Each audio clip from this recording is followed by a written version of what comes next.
Welcome to the Pursue Purpose podcast. This podcast is for ambitious women who want to cultivate a meaningful life in the pursuit of their purpose. After achieving the highest level of academic success, yet feeling unfulfilled, I was left wondering what was next.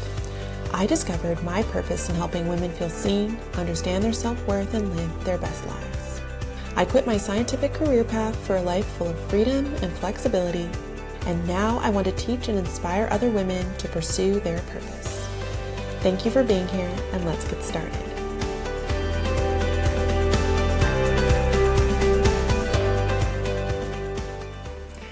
Hey there, welcome back to another episode. I wanted to talk today about motherhood and how my path to motherhood shaped kind of my pursuit of my purpose and where it led me to today. So when I was little, I was maybe like 5 or 6, I told my parents that I wanted to live in Hawaii and have 5 kids. And they laughed and they said, good luck with that. And I just think that's so funny because as I grew up, I was never around little kids. I was the youngest of 2. My sister is 5 years older than me. And I just wasn't exposed to little kids. And so later in life, teenage years, I really did not want kids or think I was going to have kids. So it's just so funny that when I was so little, I, said I was going to have 5 kids, live in Hawaii. There was one year that I tried babysitting. I think I was like 12 or 13. There were some, neighborhood parents up the street from us. They were having like a dinner party and all their kids were there and they needed their babysitter canceled. They needed a last minute sitter to watch all these kids. And I said yes. Or maybe my mom just even volunteered me. I don't know, but I showed up and there was an 18-month-old crying so loud. I had no idea what I was doing. I started crying because I was like, I don't know what's happening right now. There was toddlers running everywhere. It was just chaos. And the parents sent me home because they were like, you know what, just go home. You don't know. This is too much. That was my only babysitting job I tried. And I, again, didn't know what to do with kids. I thought, all right, I'm just probably not going to have kids. Fast forward a little bit to high school when I was, meeting Matt, my husband now. He is a sibling of, there's 5 of them, 3 older boys. So Matt and his 2 brothers. And then there's 2, it's like his half brother and half sister. So they're 15 years apart.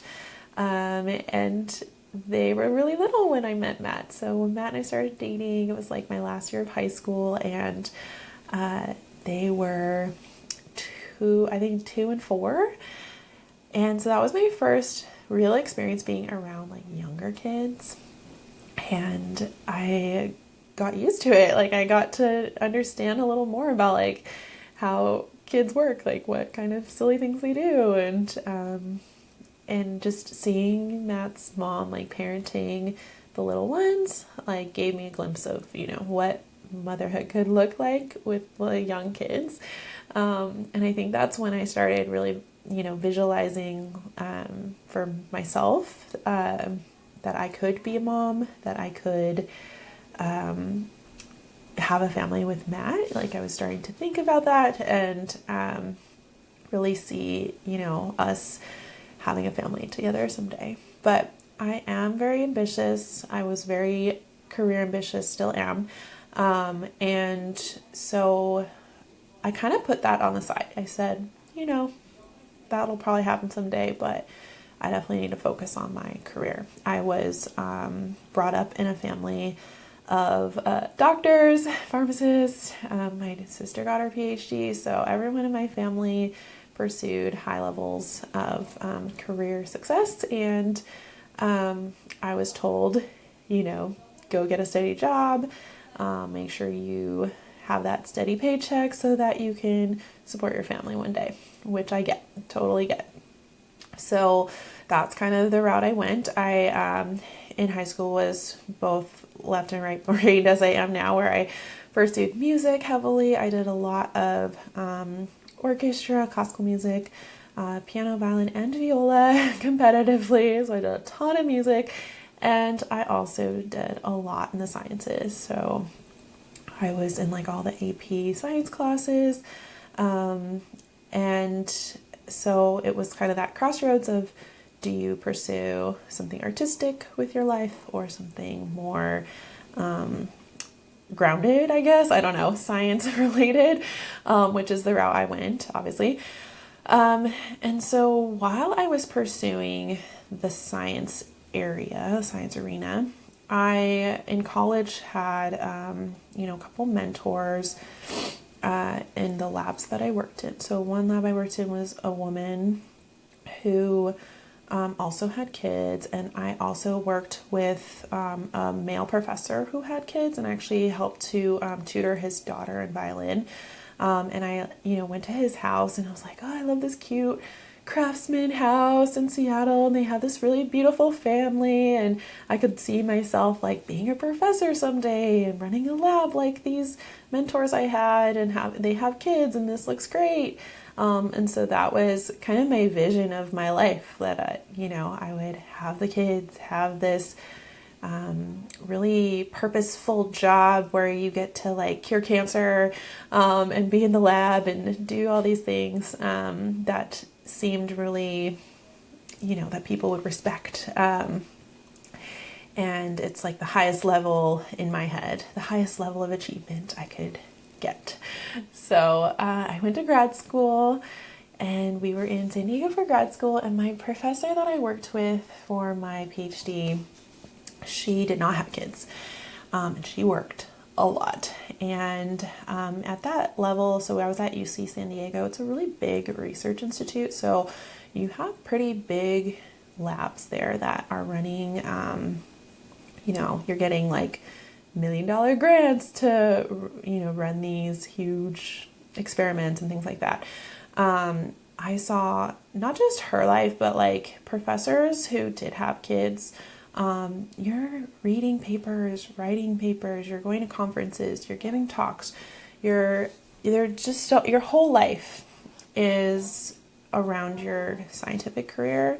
And even professors that have kids, I don't know, I didn't see how they were having time for their family. Like maybe they somehow figured it out in a way that was good for them and they were happy with that, but it just didn't seem like the life that I wanted, because I would be all in then on this career path and not having any time for my family someday.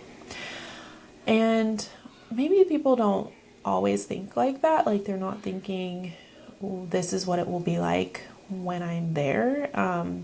They might just be pursuing the next thing and the next thing until you get there, and then you realize it's not for you. And I was kind of doing that. I just really felt like I could see where someday it wasn't going to align with my values, and it was something that I was really heavily thinking about and considering as I finished up grad school.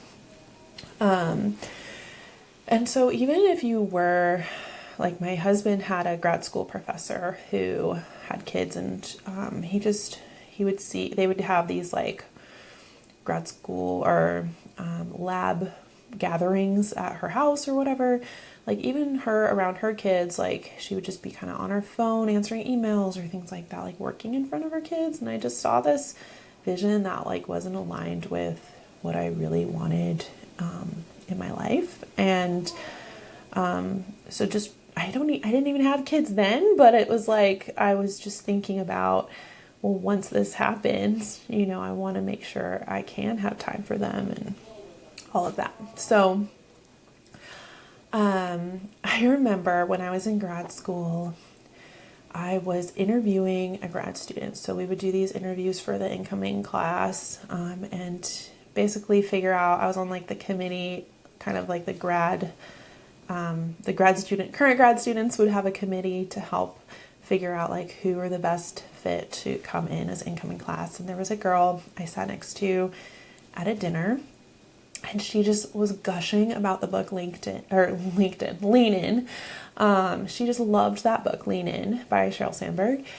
And you know, if you haven't heard of Lean In, which, you know, hopefully you have, but it's really just the crux of it is, getting women to instead of like pulling away from their career, like getting to that next level, higher level, keep pushing, like, you know, trying to make sure and ensure that there are more women in the boardroom, right? Like that our top executives are not just all men, right? So she was gushing about that. And I said, what did your mom do for work? And she was like, my mom was a stay-at-home mom, but I feel like I could have seen her work. Like, I wish she could have worked and I could have seen that, because I guess that would have, I don't know, helped her in a certain way to see her mom have worked. She was clearly like a very ambitious girl, but like I was a little bit taken aback that she was like judging her mom for prioritizing working through in the home and like prioritizing her family. And you know, I don't know the circumstance, like whether her mom wished she didn't have to stay at home or something, and maybe she didn't. She wanted to work. I don't know. But if she wanted that life, if she wanted to prioritize her family and work in the home, then her daughter should celebrate that. Like, her daughter should not be judging her for that.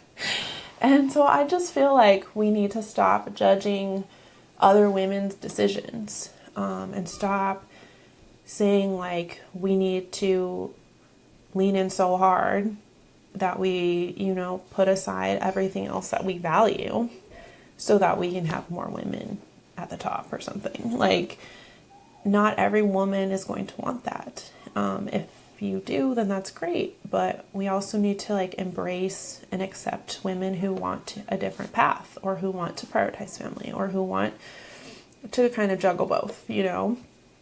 I think we should certainly support the women who do want to maybe rise to some executive level, and figure out ways that we can support them and their kids. Like, if they want to have kids too, how can we do that so women can make those choices? But it's not easy. It's definitely not easy. But for me, like, I didn't want my whole life to be defined by my career. I wanted to make sure that I had time with my family. And so I prioritized that before I even started having kids. And that was kind of why I started thinking of other routes for myself.